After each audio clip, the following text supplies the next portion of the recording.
এই ভিডিওতে আমরা টাইম কমপ্লেক্সিটি নিয়ে আলোচনা করব। আমাদের যদি একটা কোড দেয়া হয়, তাহলে সেই কোডের প্রত্যেকটা লাইন কতবার এক্সিকিউট হবে এবং তার টোটাল টাইম কমপ্লেক্সিটি কত হবে সেটা নিয়ে আজকে আমরা পড়াশোনা করব।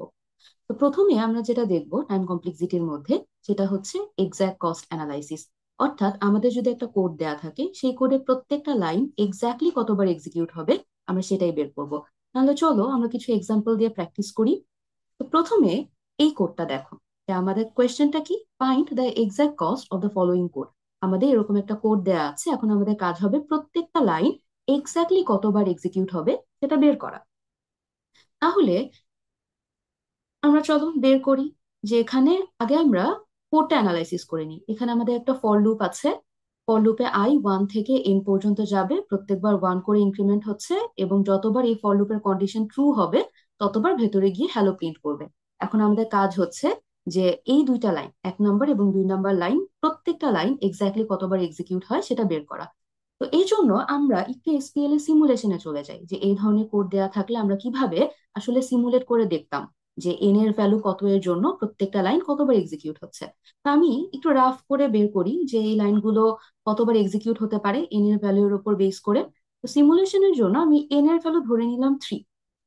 তাহলে কি হবে বলতো, প্রথমে প্রত্যেকটা স্টেপে আই এর ভ্যালু আমরা দেখবো কত হচ্ছে, এবং এই কন্ডিশনটা ট্রু হচ্ছে কিনা, তাই না? যে I less than or equal N, এখানে এন এর ভ্যালু কত ধরে নিলাম, 3। তাহলে প্রথমে একদম শুরুতে আই এর ভ্যালু কত থেকে শুরু হচ্ছে, 1 থেকে। তাহলে এটা কি ট্রু হচ্ছে যে 1 < 3? এই কেসে কিন্তু ট্রু হচ্ছে। যদি ট্রু হয় তাহলে ভিতরে গিয়ে কি করে আসবে, প্রিন্ট করে আসবে। পরের স্টেপে আই এর ভ্যালু কত হচ্ছে, কত করে বাড়ছে, 1 করে। তাহলে পরের স্টেপে আই এর ভ্যালু হবে 2। তাহলে এখন আমরা কি দেখছি, যে লুপের কন্ডিশন ট্রু হচ্ছে। যদি লুপের কন্ডিশন ট্রু হয় তাহলে ভেতরে গিয়ে প্রিন্ট করে আসবে। এরপরে i = 3 পরের স্টেপে, এবং এখনো লুপের কন্ডিশন ট্রু হচ্ছে, তাহলে ভেতরে গিয়ে হ্যালো প্রিন্ট করে দিয়ে আসবে। এর পরের স্টেপে আই এর ভ্যালু হবে 4। কেন? কারণ আই 1 1 করে বাড়ছে। তাহলে পরের স্টেপে আই এর ভ্যালু হবে 4। এখন আমরা যখন দেখছি, এখন কিন্তু কন্ডিশন ফলস হয়ে যাচ্ছে। তাহলে কি ভেতরে ঢুকে আর কিছু প্রিন্ট করবে না? তাহলে এখন আমার প্রশ্ন হচ্ছে, যে এই যে ফার্স্ট লাইনে কন্ডিশন কতবার চেক হচ্ছে বলতো, এই কেসে কতবার কন্ডিশন চেক হলো, 4 টাইমস। আর কতবার প্রিন্ট হচ্ছে, 3 টাইমস। এখন আমি তো 4 এর রেসপেক্টে না, আমি তো এন এর রেসপেক্টে রিপ্রেজেন্ট করতে চাই, যে এন এর রেসপেক্টে প্রথম লাইন এবং দ্বিতীয় লাইন কতবার এক্সিকিউট হবে। তাহলে 4 কি আমি বলতে পারি 3 + 1, এখানে 3 কি আসলে এন। তাহলে আমরা কি বলতে পারি, যে এই যে যে লাইন 1 এর কন্ডিশন এটা কতবার চেক হবে, n+1 টাইমস। আমরা এখানে লিখে দিলাম n+1 টাইমস। আর আমরা কি জানি বলতো, প্রত্যেকটা লাইনের সাথে একটা কস্ট অ্যাসোসিয়েট থাকে। তাহলে আমরা ধরে নিলাম প্রথম লাইনের কস্ট হচ্ছে C1। তাহলে এটার সাথে আমি C1 কে মাল্টিপ্লাই করে দিলাম। আর প্রিন্ট কতবার এক্সিকিউট হবে, একটা এক্সট্রা কি বলতো, সবসময় ফলস কন্ডিশন চেক হচ্ছে না? যে যতবার কন্ডিশন চেক হচ্ছে, লাস্টে একটা কিন্তু ফলস কন্ডিশন চেক হচ্ছে। এর আগে প্রত্যেকবার কি, যতবার লুপের কন্ডিশন ট্রু হচ্ছে ততবার গিয়ে প্রিন্ট করে দিয়ে আসছে, এবং লাস্টে একবার ফলস কন্ডিশন চেক হওয়ার পরে কি লুপ টার্মিনেট করছে। তাহলে কতবার লুপের কন্ডিশন ট্রু হচ্ছে বলতো, যে এখান থেকে একবার কম 3, এখানে 3 কে আমি কি বলতে পারি, n টাইমস। আবার কি বলতে পারি বলতো, যতবার লুপের কন্ডিশন চেক হবে তার থেকে একবার কম ট্রু হবে এবং ভেতরে গিয়ে প্রিন্ট করবে, তাহলে লাইন টু এক্সিকিউট হবে n টাইমস। আর ধরে নিলাম লাইন 2 এর সাথে অ্যাসোসিয়েটেড কস্ট হচ্ছে C2। তাহলে আমরা কি করলাম, প্রত্যেকটা লাইনের এক্সাক্ট কস্ট বের করলাম। এখন আমরা কি করব, টোটাল টাইম কমপ্লেক্সিটিটাকে রিপ্রেজেন্ট করব। তাহলে টোটাল টাইম কমপ্লেক্সিটি T(n), এটাকে আমি কিভাবে লিখতে পারি, প্রত্যেকটা লাইনের কস্টকে সাম করে দিলেই হয়ে যাবে। তাহলে প্রথম লাইনের কস্ট হচ্ছে n+1 টাইমস C1, আর সেকেন্ড লাইনের কস্ট হচ্ছে n টাইমস C2। এখন যদি আমি ফার্দার ক্যালকুলেট করি, যে n যুক্ত টার্ম গুলোকে একসাথে আনি, তাহলে আমরা এরকম কিছু একটা পাবো। এখন খেয়াল করো, C1 কি, প্রথম লাইনের কস্ট যেটা একটা কনস্ট্যান্ট, C2 হচ্ছে সেকেন্ড লাইনের কস্ট যেটা একটা কনস্ট্যান্ট। তাহলে দুইটা কনস্ট্যান্টকে একটা সাম করলে কি আমি আরেকটা কনস্ট্যান্ট পাবো, ধরে নিলাম সেটা হচ্ছে কে। তাহলে এটাকে আমরা লিখতে পারি K(n)(C1). এখন আমরা যেটা করব, যে এই টাইম কমপ্লেক্সিটিটাকে অ্যাসিম্পটোটিক নোটেশন দিয়ে রিপ্রেজেন্ট করব। কি করব, যে অ্যাসিম্পটোটিক নোটেশন দিয়ে রিপ্রেজেন্ট করব। তাহলে আমাদের তিনটে অ্যাসিম্পটোটিক নোটেশন ছিল, মনে আছে? একটা হচ্ছে বিগ ও, একটা হচ্ছে থেটা, আর একটা হচ্ছে ওমেগা। বিগ ও দ্বারা কি আমরা মোটামুটি ওটস কেসকে রিপ্রেজেন্ট করি, তারপরে থেটা দিয়ে কি আমরা এভারেজ কেসকে রিপ্রেজেন্ট করি, আর ওমেগা দিয়ে আমরা কি করি, বেস্ট কেসকে রিপ্রেজেন্ট করি। তো আমাকে যদি কোনো একটা টাইমের কমপ্লেক্সিটি অ্যাসিম্পটোটিক নোটেশন দিয়ে রিপ্রেজেন্ট করতে বলে, তখন আমরা বাই ডিফল্ট ধরে নিব আমাকে এই বিগ ও নোটেশন দিয়ে রিপ্রেজেন্ট করতে হবে। এখন আমরা ডিএসএ ওয়ানে কিন্তু এই নোটেশন গুলো দেখে আসছি, তাহলে এখন যদি শর্টকাট অ্যাপ্লাই করি, তাহলে এটা টাইম কমপ্লেক্সিটি কিভাবে আমরা লিখবো? যে আমাদের কাছে যতগুলো টার্ম আছে তার মধ্যে যেটা ম্যাক্সিমাম টার্ম সেই ভেরিয়েবলের রেসপেক্ট আমি রিপ্রেজেন্ট করব। তাহলে প্রথমটার মধ্যে ম্যাক্সিমাম টার্ম বা এন এর ম্যাক্সিমাম পাওয়ার হচ্ছে ওয়ান, আর সেকেন্ডটা হচ্ছে কনস্ট্যান্ট। তাহলে এন এবং কনস্ট্যান্টের মধ্যে অবশ্যই এন বড়, তাই এটাকে আমরা এন দ্বারা রিপ্রেজেন্ট করব। আর একটা জিনিস খেয়াল রাখবে, অ্যাসিম্পটোটিক নোটেশন দিয়ে যখন আমরা রিপ্রেজেন্ট করব, আমরা তখন শুধুমাত্র ভেরিয়েবলের রেসপেক্টে রিপ্রেজেন্ট করব, এর আগে কোনো কোএফিসিয়েন্ট দিব না এবং প্লাস মাইনাস দিয়ে কোনো কনস্ট্যান্টও লিখবো না।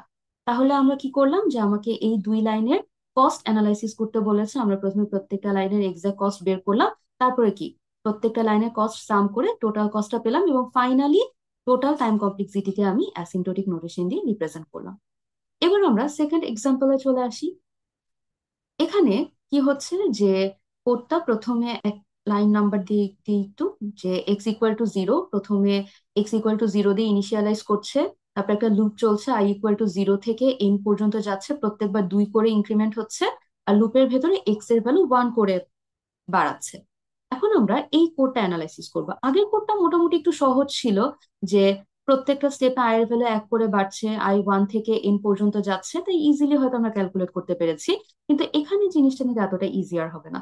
তো এই ধরনের কোড থাকলে আমরা কিভাবে অ্যানালাইসিস করতে পারি সেটা আমরা দেখি। প্রথমে আমরা দেখব যে প্রত্যেকটা স্টেপে আসলে আই এর ভ্যালু কেমন হচ্ছে, সেটা আমরা একটু অ্যানালাইসিস করব, যে প্রত্যেকটা স্টেপে আই এর ভ্যালু কেমন হচ্ছে। প্রথমে স্টেপ ওয়ানে আয়ের ভ্যালু কত থেকে শুরু হচ্ছে? জিরো থেকে। স্টেপ ওয়ানে আয়ের ভ্যালু শুরু হচ্ছে জিরো থেকে। পরের স্টেপ টু তে আয়ের ভ্যালু কত হচ্ছে বলতো? কত করে বাড়ছে? দুই করে বাড়ছে। তাহলে আগে ছিল জিরো, তাহলে এখন হবে দুই।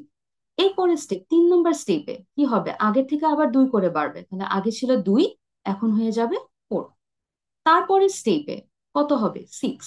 এখন প্রশ্ন হচ্ছে, আমরা কতক্ষণ ধরে এরকম করতে থাকবো? আমরা কি জানতে চাই বলতো? টোটাল কতগুলো স্টেপ এক্সিকিউট হবে, তার মানে কি ততবার এই 2 নম্বর লাইন এক্সিকিউট হবে। তাহলে আমরা ধরে নিলাম যে লাস্ট স্টেপ হচ্ছে পিতম স্টেপ। তাহলে আমরা বের করতে চাই এই পি এর ভ্যালু কত, যে টোটাল কতগুলো স্টেপ এক্সিকিউট হবে। তাহলে দেখো তো কোয়েশ্চেন থেকে লাস্ট স্টেপে আয়ের ভ্যালু কত হবে? এন। তাহলে আমরা বলতে পারি অ্যাকর্ডিং টু কোয়েশ্চেন লাস্ট স্টেপে আয়ের ভ্যালু হবে এন, এবং এন পর্যন্ত কি হবে বলতো? ট্রু হবে, যে less than or equal N.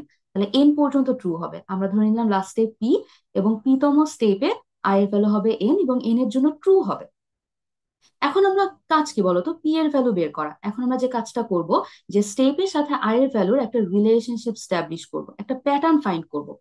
তাহলে একটা প্যাটার্ন যদি ফাইন্ড করতে চাই, আমাদের কাছে এরকম একটা সিরিজ আছে, 0 2 4 6 আপ টু এন। তাহলে এই সিরিজকে যদি আমরা একটা কমন প্যাটার্ন দিয়ে রিপ্রেজেন্ট করতে চাই, তাহলে আমরা কিভাবে লিখতে পারি?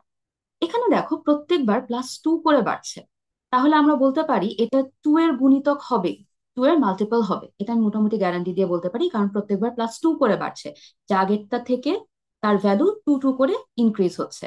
তাহলে এটাকে আমি টু এর গুণিতক বা টু এর মাল্টিপল হিসেবে রিপ্রেজেন্ট করতে পারি। এখন প্রশ্ন হচ্ছে, প্রথম স্টেপে টু কে কত দিয়ে মাল্টিপ্লাই করলে ওই স্টেপে আমি আয়ের ভ্যালু পাবো? জিরো। তাহলে টু কে জিরো দিয়ে মাল্টিপ্লাই করলে আমি ওই স্টেপে আয়ের ভ্যালু পাবো জিরো। পরের স্টেপে টু কে ওয়ান দিয়ে মাল্টিপ্লাই করলে কি? টু পাচ্ছি। তারপরে স্টেপে টু কে টু দিয়ে মাল্টিপ্লাই করে আমি ফোর পাচ্ছি। তারপরে স্টেপে টু কে থ্রি দিয়ে মাল্টিপ্লাই করে আমি সিক্স পাচ্ছি। তাহলে একটা জিনিস খেয়াল করো তো, যে আমরা কি একটা কমন প্যাটার্ন ফাইন্ড করতে পারছি কিনা? যে আমরা যখন স্টেপ ওয়ানে আছি, তখন আমরা টু কে কত দ্বারা গুণ করছি? জিরো দিয়ে।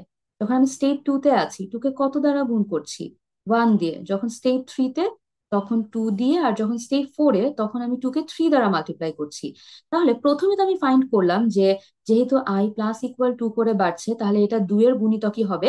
এখন প্রশ্ন হচ্ছে টু কে কত দিয়ে গুণ করব? আমি খেয়াল করো যততম স্টেপে আছি, আমি টু কে কি তার থেকে এক কম দ্বারা মাল্টিপ্লাই করছি না? তাহলে আমি যদি ধরে নিই লাস্ট স্টেপ হচ্ছে তম স্টেপ, তাহলে তম স্টেপে আমি টু কে কত দ্বারা মাল্টিপ্লাই করব? পি-1 দিয়ে, এক কম দিয়ে। কারণ আমি স্টেপ ওয়ানে জিরো দিয়ে, স্টেপ টু তে ওয়ান দিয়ে, স্টেপ থ্রিতে টু দিয়ে গুণ করছি, তার মানে আমি যততম স্টেপে আছি তার থেকে এক কম দিয়ে গুণ করছি। তাহলে আমার লাস্ট স্টেপ যদি পি হয়, তাহলে তম স্টেপে আয়ের ভ্যালু কত হওয়া উচিত? টু ইন্টু পি-1। তাহলে এটা আমরা ফর্মুলা, একটা প্যাটার্ন ফর্মুলেট করে বললাম যে তম স্টেপে আয়ের ভ্যালু এটা হওয়া উচিত। আর কোয়েশ্চেন থেকে আমরা কি জানি? যে পিতম স্টেপ বা লাস্ট স্টেপ আই এর ভ্যালু কত হবে, এন। তাহলে এই দুটো কি ইকুইভ্যালেন্ট না? একটা আমরা প্রশ্ন থেকে জানলাম যে প্রশ্ন বলছে লাস্ট স্টেপে আই এর ভ্যালু হবে এন, আর একটা আমরা প্যাটার্ন ফর্মুলেট করলাম যে লাস্ট স্টেপ যদি পিতম স্টেপ হয় ওই স্টেপে আই এর ভ্যালু কত হওয়া উচিত। তাহলে এই দুটো ইকুইভ্যালেন্ট। এখন এই ইকুয়েশনটা সলভ করে আমরা কার ভ্যালু বের করব, পি এর ভ্যালু। কারণ পি কি, লাস্ট স্টেপ বা কততম স্টেপ। তাহলে আমাকে এটাই বের করতে হবে না যে টোটাল কতগুলো স্টেপ এক্সিকিউট হবে, ঠিক ততবারই কি লাইন টু এক্সিকিউট হবে। তাহলে এখান থেকে আমরা কি করব, পি এর ভ্যালু বের করে নিয়ে আসবো। তাহলে ইকুয়েশনটা কেমন, 2 × p - 1 ইকুয়াল টু এন। তাহলে p - 1 এর ভ্যালু হচ্ছে n/2, আর p এর ভ্যালু হচ্ছে n/2 + 1। আমরা এটা কি বের করেছি বলতো, p তম স্টেপ কি, p তম স্টেপে n এর ভ্যালু কি, n হচ্ছে। আর n এর জন্য কি ট্রু হচ্ছে না। তাহলে আমরা আসলে কি বের করেছি, কতবার আমার লুপের কন্ডিশন ট্রু হবে। তাহলে যতবার লুপের কন্ডিশন ট্রু হবে ততবার ভেতরে ঢুকে কি এক্স প্লাস প্লাস করবে। আর আমরা আগের স্লাইডে কি দেখেছিলাম বলতো, যে সব সময় একটা এক্সট্রা ফলস কন্ডিশন চেক হয়। যে আমরা আগের স্লাইডে দেখেছিলাম সবসময় একটা এক্সট্রা কি ফলস কন্ডিশন চেক হচ্ছে, যে এই যে সবসময় একটা লাস্টে ফলস কন্ডিশন চেক হচ্ছে। তাহলে এই স্লাইডে আমরা যে বের করলাম যে লাস্ট স্টেপ পি তম স্টেপ থেকে আমরা দেখলাম যে কোয়েশ্চেন অনুযায়ী লাস্ট স্টেপে আই এর ভ্যালু হবে এন, এই যে এখানে এন পর্যন্ত ট্রু হচ্ছে। তাহলে আমরা বের করেছি কতবার আমার লুপের কন্ডিশন ট্রু হবে। তাহলে যতবার ট্রু হবে ততবার ভেতরে ঢুকে এক্স প্লাস প্লাস করবে। আর একটা এক্সট্রা কি ফলস কন্ডিশন চেক হবে না, তাহলে লাইন টু কি তার থেকে একবার এক্সিকিউট হবে।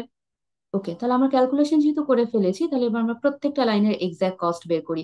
তাহলে প্রথমে x = 0, এটা কি একটা সিঙ্গেল স্টেটমেন্ট, যে এই স্টেটমেন্টটা কিন্তু আই এর ভ্যালু যাই হোক না কেন প্রত্যেকবার কি একবারই ইনিশিয়ালাইজ হবে। তাহলে এটা একবার এক্সিকিউট হবে। তাহলে এই লাইনের সাথে অ্যাসোসিয়েটেড কস্ট ধরলাম C1 1 নাম্বার লাইনের সাথে।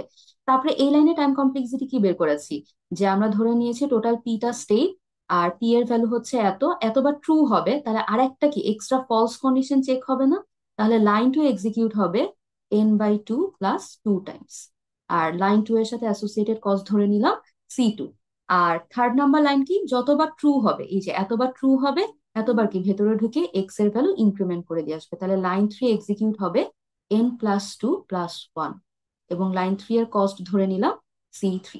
তাহলে এটা কি প্রত্যেকটা লাইনে টাইম কমপ্লেক্সিটি। এখন যদি আমি টোটাল টাইম কমপ্লেক্সিটিটা বের করতে চাই, তাহলে কি করব, সবগুলোকে যোগ করে দিব। প্রত্যেকটা লাইনে টাইম কমপ্লেক্সিটিটা আলাদাভাবে বের করলাম, এখন সবগুলোকে যোগ করে আমি টোটাল টাইম কমপ্লেক্সিটিটা পাবো। ওকে, আচ্ছা এখানে আমি যা কিছু করেছি, এই যে যত কিছু রাফ সিমুলেট করে দেখলাম, এই সব কিছু কিন্তু রাফ, এগুলো কিন্তু এক্সামে আসলে দেখাতে হবে না। Okay. এই যে এখানে আমি যা কিছু করেছি এই জিনিসগুলো হচ্ছে সবকিছু রাফ, এগুলো কিন্তু এক্সামে দেখানোর কোনো দরকার নেই। আমরা কি করব, এরকম একটা বক্স করে প্রত্যেকটা লাইন এক্স্যাক্টলি কতবার এক্সিকিউট হবে সেই রেজাল্টটা ক্যালকুলেট করে ফাইনালি বসাবো। তারপর আমরা টোটাল টাইম কমপ্লেক্সিটি পেলাম। এখন এটাকে যদি আমি অ্যাসিম্পটোটিক নোটেশন দিয়ে রিপ্রেজেন্ট করি, শর্টকাট কি করতে পারি বলতো, প্রত্যেকটা টার্মের মধ্যে যেটা ম্যাক্সিমাম টার্ম সেটা দিয়ে রিপ্রেজেন্ট করব। প্রথমটা হচ্ছে কনস্ট্যান্ট, আর সেকেন্ড টার্মটার মধ্যে ম্যাক্সিমাম টার্ম হচ্ছে এন, থার্ড এর মধ্যে হচ্ছে এন। তাহলে এখানে যতগুলো টার্ম আছে তার মধ্যে এন এর সবচেয়ে বড় পাওয়ার কত, 1, এবং এটাই সবচেয়ে বড় টার্ম। তাহলে আমরা এটাকে লিখতে পারি অর্ডার অফ। এবার আমরা নেক্সট এক্সাম্পলে আসি, যে এখানেও আমাদের একটা কোড দেয়া আছে, প্রত্যেকটা লাইনে টাইম কমপ্লেক্সিটি অ্যানালাইসিস করব। প্রথমে x = 0, এটাকে একটা সিঙ্গেল স্টেটমেন্ট, তাহলে কি একবারই এক্সিকিউট হবে। তারপরে আমরা দেখি যে এখানে একটা লুপ চলছে, যে i = 1 থেকে i<= n, এবং প্রত্যেকবার i এর ভ্যালু 4 করে বাড়ছে। তাহলে লুপের কন্ডিশন যতবার ট্রু হবে ততবার ভেতরে ঢুকে এক্স প্লাস প্লাস করছে এবং এক্স এর ভ্যালু প্রিন্ট করছে। ভেতরে কি হচ্ছে সেটা নিয়ে আমরা কনসার্ন না, আমরা কি করব বলতো, যে প্রত্যেকটা লাইন কতবার এক্সিকিউট হবে সেটাই আমরা বের করব। তারপর লুপ থেকে বের হয়ে হ্যালো প্রিন্ট করছে। তাহলে চলো আমরা দেখি যে এই ফর লুপের টাইম কমপ্লেক্সিটি কেমন হবে। একটু আগে আমরা যেটা করে আসছি সেই রকমই কাজটা করি, যে প্রত্যেকটা স্টেপে আয়ের ভ্যালু কেমন হবে সেরকম ভাবে একটা প্যাটার্ন ফর্মুলেট করে দেখবো যে টোটাল কতগুলো স্টেপ এক্সিকিউট হবে। তাহলে আগের মতোই স্টেপ, প্রত্যেকটা স্টেপে লুপের ভেরিয়েবলের ভ্যালু কত হবে, এবং তারপরে আমরা একটা প্যাটার্ন ফর্মুলেট করব। আচ্ছা প্রথমে স্টেপ 1-এ আয়ের ভ্যালু কত থেকে শুরু হচ্ছে, 1 থেকে। তাহলে স্টেপ 1-এ আয়ের ভ্যালু হচ্ছে 1। পরের স্টেপে আয়ের ভ্যালু কত করে বাড়ছে বলতো, 4 করে। তাহলে আগে থেকে 4 বেড়ে হয়ে যাবে 5। তারপরে স্টেপ 3 নম্বর স্টেপে কি হবে, আবার 4 করে বেড়ে আয়ের ভ্যালু হয়ে যাবে 9। তারপর 4 নম্বর স্টেপে কত হবে? 13। এরকম ভাবে কতগুলো স্টেপ হবে? আমি ধরে নিলাম লাস্ট স্টেপ হচ্ছে p তম স্টেপ, লাস্ট স্টেপ হচ্ছে p তম স্টেপ।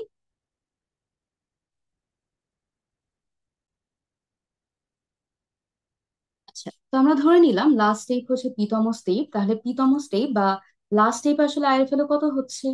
n। তাহলে কোয়েশ্চেন অনুযায়ী লাস্ট স্টেপে আয়ের ভ্যালু হচ্ছে n। এখন আমাদের কি বের করতে হবে? এই লাস্ট স্টেপটা আসলে কততম স্টেপ, তাহলে কতবার এই লাইনটা এক্সিকিউট হবে। তাহলে এখন আমরা কি করবো, একটা প্যাটার্ন ফর্মুলেট করার ট্রাই করব। তাহলে প্যাটার্ন ফর্মুলেট করার ক্ষেত্রে আমাদের প্যাটার্নটা কেমন বলতো? প্রথমে 1, 5, 9, 13 পর্যন্ত যাচ্ছে। তাহলে প্রত্যেকবার কি 4 করে বাড়ছে না? এই যে প্রত্যেকবার 4 করে বাড়ছে, তাহলে আমি গ্যারান্টি দিয়ে বলতে পারি এটা 4-এর গুণিতকই হবে। তাহলে আমি এটাকে 4-এর গুণিতক হিসেবে রিপ্রেজেন্ট করব, 4 × 1। এখন প্রশ্ন হচ্ছে, 4-কে কত দ্বারা গুণ করলে আমি 1 পাবো? 4-কে কোনো কিছু দিয়ে, কোনো ইন্টিজার নাম্বার দিয়ে গুণ করলে কিন্তু আমি 1 পাবো না। তাই আমি জোর করে, যেহেতু আমি স্টেপ 1-এ আছি, তাই আমি 4-কে 1 দ্বারা মাল্টিপ্লাই করলাম। তাহলে আমি আসলে কত লিখেছি বলতো? 4। তাহলে কত বেশি লিখলাম? 3। তাহলে -3 দিয়ে অ্যাডজাস্ট করে দিই।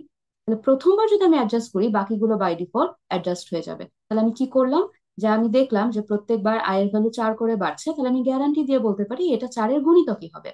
তাহলে প্রথম স্টেপে কি করব, 4-কে কত দিয়ে গুণ করলে আমি প্রথম স্টেপে আয়ের ভ্যালু পাবো? তো 4-কে কোনো ইন্টিজার নাম্বার দিয়ে গুণ করলে 1 পাওয়া যাবে না। এজন্য আমি, যেহেতু স্টেপ 1-এ আছি, তাই আমি আগে 1 দিয়ে মাল্টিপ্লাই করে নিলাম। তারপরে দেখলাম আমি কত লিখেছি, 4। কত বেশি লিখেছি? 3 বেশি লিখেছি, তাহলে 3 ডিডাক্ট করে দিলাম। তাহলে 3 ডিডাক্ট বা সাবট্রাক্ট করার পরে কি এটা অ্যাডজাস্ট হয়ে গেল? তো প্রথমবার অ্যাডজাস্ট করতে পারলে দেখা যাবে বাকিগুলো অটোমেটিক্যালি অ্যাডজাস্ট হয়ে গেছে। তাহলে পরের স্টেপ কি? 2 নম্বর স্টেপ। তাহলে 4-কে আমি 2 দ্বারা গুণ করে -3 করে দিই, দেখো 5 পাচ্ছি। আবার থার্ড স্টেপে 4-কে আমি 3 দ্বারা গুণ করি, তারপরে 3 মাইনাস করে দিই, দেখো আমি ওই স্টেপে 9 পাচ্ছি। আবার ফোর্থ স্টেপে কি করছি, 4-কে 4 দ্বারা মাল্টিপ্লাই করে তারপরে 3 বিয়োগ দিয়ে দিচ্ছি। তাহলে এখন কি আমরা কোনো প্যাটার্ন ফাইন্ড আউট করতে পারছি? দেখো, প্রত্যেকবার আমি 4 দ্বারা গুণ করছি এবং 3 মাইনাস করছি। 4 দ্বারা কেন গুণ করছি? এই যে প্রত্যেকবার যেহেতু 4 করে বাড়ছে, তাহলে আমি গ্যারান্টি দিয়ে বলতে পারি এটা 4-এর গুণিতকই হবে। এখন তাহলে আমাদের প্যাটার্নটা কেমন? 4-কে কিছু একটা দিয়ে গুণ করছি, তারপরে সেখান থেকে 3 মাইনাস করছি। এখন প্রশ্ন হচ্ছে, তাহলে 4-কে আমি কত দিয়ে গুণ করব? দেখো, আমি যখন স্টেপ 1-এ আছি তখন 4-কে কত দিয়ে গুণ করেছি? 1 দিয়ে। যখন আমি স্টেপ 2-তে আছি তখন কত দিয়ে গুণ করেছি? 2 দিয়ে। স্টেপ 3-তে কত দিয়ে গুণ করেছি? 3 দিয়ে। স্টেপ 4-এ 4 দিয়ে। তার মানে আমি যততম স্টেপে আছি, আমি 4-কে কিন্তু ঠিক তত দিয়েই গুণ করছি। তাহলে আমার লাস্ট স্টেপ যদি p-তম স্টেপ হয়, তাহলে আমি 4-কে কত দিয়ে গুণ করব? 4 দিয়ে। তাহলে আমরা কি করলাম বলতো, একটা প্যাটার্ন ফর্মুলেট করে বের করলাম, লাস্ট স্টেপ যদি p-তম স্টেপ হয়, ওই স্টেপে আয়ের ভ্যালু কত হওয়া উচিত। আর কোয়েশ্চেন থেকে কি পেয়েছি, যে লাস্ট স্টেপে আয়ের ভ্যালু কত হবে? n। তাহলে এই দুটো ইকুইভ্যালেন্ট। তাহলে এখন আমাকে কি বের করতে হবে বলতো? p এর ভ্যালু, যে টোটাল কতগুলো, কতবার বা কতগুলো স্টেপ হবে, তাহলে কতবার আমার এই লাইনগুলো এক্সিকিউট হবে। তাহলে এখান থেকে আমি যদি ক্যালকুলেট করি, 4p - 3 = n, তাহলে 4p এর ভ্যালু হচ্ছে n+3। তাহলে p এর ভ্যালু হচ্ছে n+3/4। তাহলে এটা কি বের করলাম বলতো, যে কতবার ট্রু হচ্ছে? কারণ কি, i < n পর্যন্ত কি ট্রু হচ্ছে। তাহলে লাস্ট স্টেপে যে আমি n এর কথা বলেছি, তাহলে কি n পর্যন্ত ট্রু হচ্ছে না? তাহলে আমরা বের করেছি কতবার ট্রু হচ্ছে।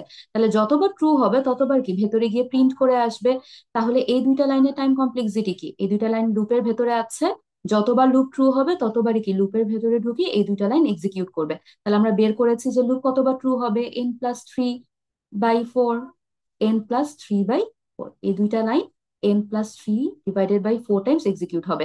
আর তাহলে এই লাইনটা, ফর লুপের লাইনটা কতবার এক্সিকিউট হবে? একটা এক্সট্রা কি ফলস কন্ডিশন চেক হবে। তাহলে কি যতবার ট্রু হবে তত থেকে এক বেশি। তারপরে কি আমরা লুপ থেকে বের হয়ে আসছি না, যে এরপরে লুপ থেকে বের হয়ে প্রিন্ট হ্যালো করব। তাহলে হ্যালো তো কোনো লুপের ভেতরে নেই, তাহলে এটা কি একবারই এক্সিকিউট হবে। আর এখানে একটা কার্লি ব্রেস আছে বা ক্লোজিং কার্লি ব্রেস, এটা কোনো ভ্যালিড ইনস্ট্রাকশন না, সো এটার আলাদাভাবে কোনো টাইম কমপ্লেক্সিটি নেই। তাহলে আমরা কি করলাম, প্রত্যেকটা লাইনের আলাদা আলাদা এক্সাক্ট কস্ট বের করলাম। এখন যদি আমি টোটালটার অ্যাসিম্পটোটিক নোটেশন দিয়ে টোটাল টাইম কমপ্লেক্সিটিকে বের করতে চাই, তাহলে কি করব, আমাকে কি করতে হবে, যতগুলো টার্ম আছে তার মধ্যে সবচেয়ে বড় যে টার্মটা সেটা দিয়ে রিপ্রেজেন্ট করব। যে প্রথম লাইন এটা কনস্ট্যান্ট, সেকেন্ড লাইনের জন্য সবচেয়ে বড় টার্ম হচ্ছে এন, থার্ড লাইনের জন্য সবচেয়ে বড় টার্ম এন, এই লাইনের জন্য সবচেয়ে বড় টার্ম এন, আর এটা একবার। তাহলে সবচেয়ে বড় টার্ম আমি কি পাচ্ছি? এন। তাহলে এটাকে আমি রিপ্রেজেন্ট করতে পারবো অর্ডার অফ এন দিয়ে। তাহলে একটা জিনিস খেয়াল করো, এই কেসে +4 করে বাড়ছিল, এই কেসে +4 করে বাড়ছিল, তাও আমি টাইম কমপ্লেক্সিটি কি পেলাম, অর্ডার অফ এন। আগেরটাতে কি হচ্ছিল, +2 করে বাড়ছিল, তাও আমি টাইম কমপ্লেক্সিটি পেয়েছি অর্ডার অফ এন। আবার প্রথমবার প্লাস প্লাস করে বাড়ছিল, তাও আমি টাইম কমপ্লেক্সিটি কত পেয়েছি, অর্ডার অফ এন। তাহলে এটা আমরা মাথায় রাখি যে প্লাস প্লাস করে যদি ইনক্রিমেন্ট হয়, তাহলে ফাইনালি যখন আমি অ্যাসিম্পটোটিক নোটেশন দিয়ে রিপ্রেজেন্ট করি তখন কিন্তু এটা অর্ডার অফ এন হয়ে যাচ্ছে, বা লিনিয়ার রিলেশনশিপ হচ্ছে। ওকে, তো অনেক তো যোগ করলাম, এখন আমরা একটা গুণের এক্সাম্পলে আসি। যে আমাদের এখানে কোডটা কেমন, যে একটা ফর লুপ i = 1 থেকে n পর্যন্ত যাচ্ছে এবং প্রত্যেকবার কি আই ডাবল হচ্ছে। তাহলে সেম ভাবে চলো আমরা বের করি যে প্রত্যেকটা স্টেপে আয়ের ভ্যালু কেমন হবে, তারপর আমরা একটা প্যাটার্ন ফর্মুলেট করা ট্রাই করব। তাহলে প্রত্যেকটা স্টেপে আয়ের ভ্যালু কেমন হচ্ছে, তারপর আমরা একটা প্যাটার্ন ফর্মুলেট করবো যে প্রত্যেকটা লাইন এক্স্যাক্টলি কতবার এক্সিকিউট হচ্ছে সেটা বের করার জন্য। তাহলে স্টেপ 1-এ আয়ের ভ্যালু কত থেকে স্টার্ট হচ্ছে, 1 থেকে। তাহলে স্টেপ 1-এ আয়ের ভ্যালু 1। তারপর স্টেপ 2-তে আয়ের ভ্যালু কি হচ্ছে, ডাবল হচ্ছে, তাই না? তার আগের স্টেপে যত ছিল তার থেকে ডাবল। আগের স্টেপে 1 ছিল, 1-এ ডাবল হচ্ছে 2। তারপর স্টেপ 3-তে আগের স্টেপে ডাবল, আগের স্টেপে ছিল 2, তার ডাবল কত, 4। তারপরে আগের স্টেপে ছিল 4, তার ডাবল হচ্ছে 8। তারপর আমরা ধরে নিলাম লাস্ট স্টেপ হচ্ছে p-তম স্টেপ। কোয়েশ্চেন থেকে কি দেখতে পাচ্ছি, লাস্ট স্টেপে আয়ের ভ্যালু হবে n, আর n পর্যন্ত ট্রু হবে। এখন আমাদের কাজকে একটা প্যাটার্ন ফর্মুলেট করা। এখানে কি গুণাকারে বাড়ছে না? যদি গুণাকারে বাড়ে তাহলে আমি সেটাকে পাওয়ার হিসেবে রিপ্রেজেন্ট করব। কত গুণ আকারে বাড়ছে, দ্বিগুণ আকারে বাড়ছে না, তাহলে এটাকে আমি 2 এর পাওয়ার হিসেবে রিপ্রেজেন্ট করব। 2 এর পাওয়ার। এখন প্রশ্ন হচ্ছে 2 এর পাওয়ার কত দিলে প্রথম স্টেপে আয়ের ভ্যালু পাবো, 0। আবার 2 এর সেকেন্ড স্টেপে কি, 2 এর পাওয়ার 1 দিলে সেকেন্ড স্টেপে আয়ের ভ্যালু 2 পাচ্ছি। আবার থার্ড স্টেপে 2 এর ভ্যালু 2 দিলে 4 পাচ্ছি। এরপরের স্টেপে 2 এর পাওয়ার 3 দিলে আমি ওই স্টেপে আয়ের ভ্যালু 8 পাচ্ছি। তাহলে এখন প্রশ্ন হচ্ছে যে লাস্ট স্টেপে তাহলে আমরা কিভাবে লিখতে পারি। তো কি করলাম বলতো, প্রত্যেকবার যেহেতু গুণ আকারে বাড়ছে, 2 গুণ আকারে বাড়ছে, তাহলে আমি এটা গ্যারান্টি দিয়ে বলতে পারি 2 এর পাওয়ারই হবে। এখন প্রশ্ন হচ্ছে 2 এর পাওয়ারটা কত হবে। একটা জিনিস এখন আমরা চল অ্যানালাইসিস করি যে 2 এর পাওয়ার আসলে কিভাবে হচ্ছে। যখন আমি স্টেপ 1-এ ছিলাম তখন 2 এর পাওয়ার কত ছিল, 0। যখন আমি স্টেপ 2-তে তখন 2 এর পাওয়ার কত, 1। তখন স্টেপ 3-তে তখন 2 এর পাওয়ার কি, 2। তার মানে আমি যততম স্টেপে আছি 2 এর পাওয়ার কি তার থেকে এক কম। তাহলে আমার লাস্ট স্টেপ যদি p-তম স্টেপ হয়, তাহলে p স্টেপে আমার প্যাটার্ন কেমন হবে, 2 টু দি পাওয়ার p-।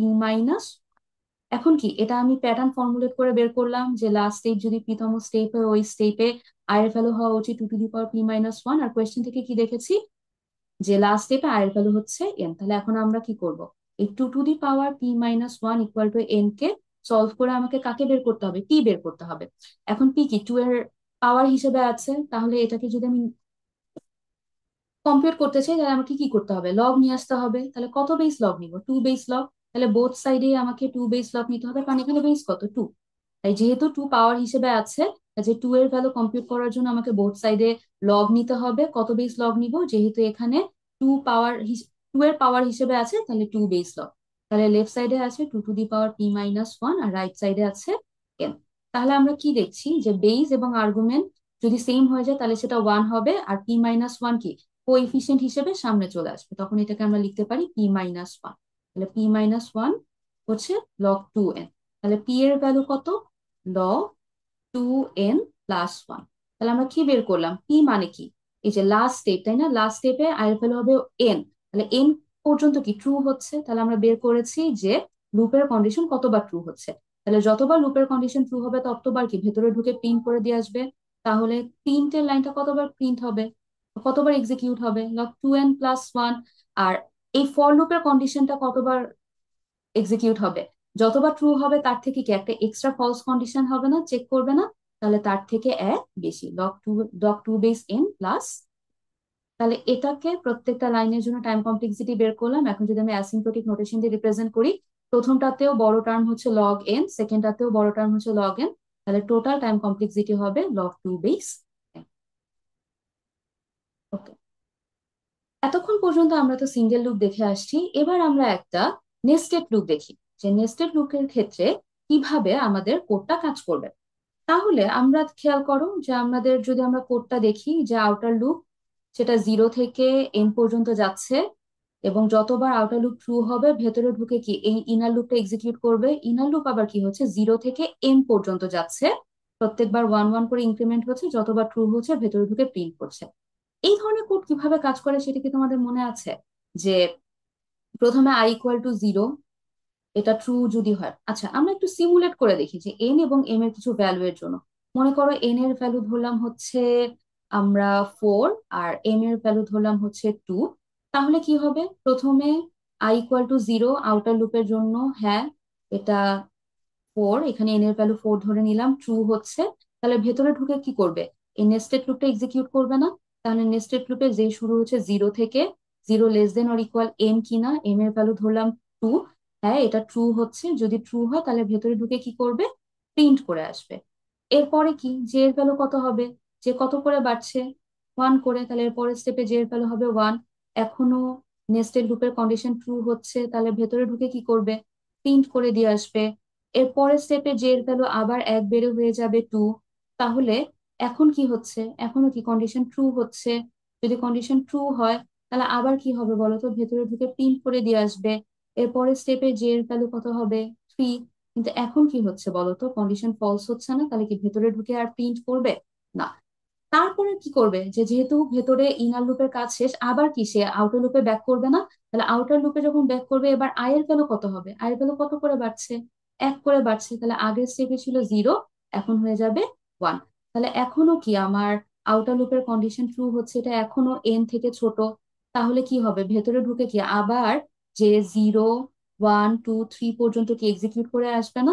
তাহলে কি আমাদের যতবার আউটার লুপ ট্রু হবে ততবারই কি ভেতরে ঢুকে ইনার লুপ পুরাটা এক্সিকিউট হয়ে আসবে। তাহলে এখন আমাদের বের করতে হবে ইন্ডিভিজুয়ালি প্রত্যেকটা স্টেপে ইনার লুপ কতবার এক্সিকিউট হচ্ছে। তাহলে আউটার লুপ যতবার ট্রু হবে তত দিয়ে মাল্টিপ্লাই করে দিলেই হবে। তাহলে চলো তো আমরা এখন বের করি যে এখানে আউটার লুপ এক্স্যাক্টলি কতবার এক্সিকিউট হবে, তারপর বের করবো ইনার লুপ ইন্ডিভিজুয়ালি প্রত্যেকটা স্টেপে কতবার এক্সিকিউট হবে, তারপর সেটাকে আউটার লুপ কতবার ট্রু হচ্ছে সেটা দিয়ে মাল্টিপ্লাই করে দিব। আচ্ছা এখানে দেখো, আউটার লুপ কি 0 থেকে n পর্যন্ত যাচ্ছে, প্রত্যেকবার প্লাস প্লাস হচ্ছে। তাহলে এটা আমরা প্রথম এক্সাম্পল যে দেখেছিলাম সেটার মতোই, তাই না? এখন এখানে আমরা যেহেতু প্রত্যেকবার প্লাস প্লাস করে বাড়ছে, আমরা কিছু ফর্মুলা অ্যাপ্লাই করতে পারি।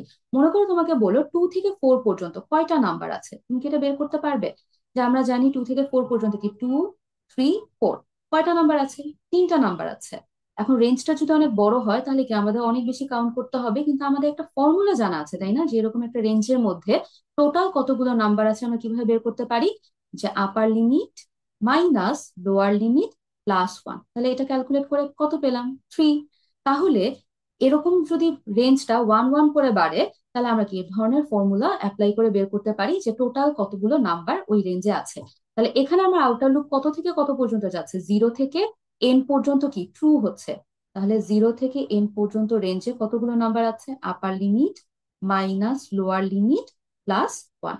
তাহলে n+1 এতবার কি হচ্ছে বলো, 0 থেকে n পর্যন্ত কি হচ্ছে, ট্রু হচ্ছে। তাহলে যতবার ট্রু হবে ততবার কি ভেতরে ঢুকে সবকিছু এক্সিকিউট করবে না। আর 1 নাম্বার লাইন তাহলে কতবার এক্সিকিউট হবে, যতবার ট্রু হবে, আর একটা এক্সট্রা কি ফলস কন্ডিশন চেকিং, তাহলে n+2।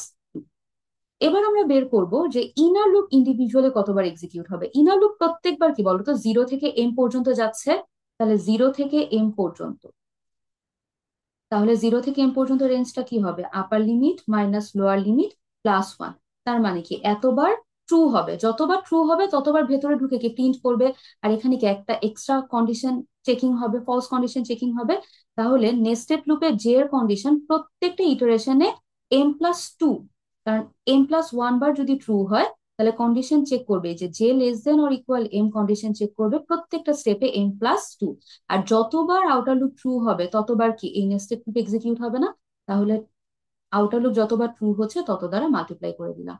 এবার এই লাইনটা কতবার এক্সিকিউট হবে, যে যে যতবার ট্রু হবে, নেস্টেড লুপের কন্ডিশন যতবার ট্রু হবে ততবারই কি প্রিন্ট করবে। তাহলে নেস্টেড লুপের বা ইনার লুপের যে এর কন্ডিশন ট্রু হচ্ছে m+1, প্রত্যেকটা স্টেপে m+1 বার প্রিন্ট হবে। আর আউটার লুপ যতবার ট্রু হবে প্রত্যেকবার কি ততবার এক্সিকিউট হবে। তাহলে আউটার লুপ যতবার ট্রু হচ্ছে তত দ্বারা মাল্টিপ্লাই করে দিলাম। তারপরে এটাকে যদি আমি অ্যাসিম্পটোটিক নোটেশন দিয়ে রিপ্রেজেন্ট করতে চাই, ফাইনালি এটাকে কি লিখতে পারি, যে প্রত্যেকটা টার্মের মধ্যে যেটা ম্যাক্সিমাম পাওয়ার সেটা দিয়ে রিপ্রেজেন্ট করব। যে এখানে ম্যাক্সিমাম হচ্ছে এম, এটাকে যদি মাল্টিপ্লাই করি, মাল্টিপ্লাই করার পরে পাবো, এখানে পাবো এন এম, এখানে মাল্টিপ্লাই করার পরে পাবো এখানেও এন এম, তাহলে সবচেয়ে বড় টার্ম কি? সবচেয়ে বড় টার্ম হচ্ছে এন এম, তাহলে এটাকে আমরা রিপ্রেজেন্ট করতে পারি অর্ডার অফ এন। ওকে, তাহলে এই পর্যন্ত আমরা যেটা দেখলাম যে আমরা কিভাবে কোডের এক্সাক্ট অ্যানালাইসিস করতে পারি, এক্সাক্ট কস্ট অ্যানালাইসিস করতে পারি। এরকম ভাবে আমাদের যদি কিছু কোডের লাইন দেওয়া থাকে, তাহলে প্রত্যেকটা লাইন এক্স্যাক্টলি কতবার এক্সিকিউট করবে সেটাকে আমরা এই অ্যাপ্রোচে বের করতে পারি।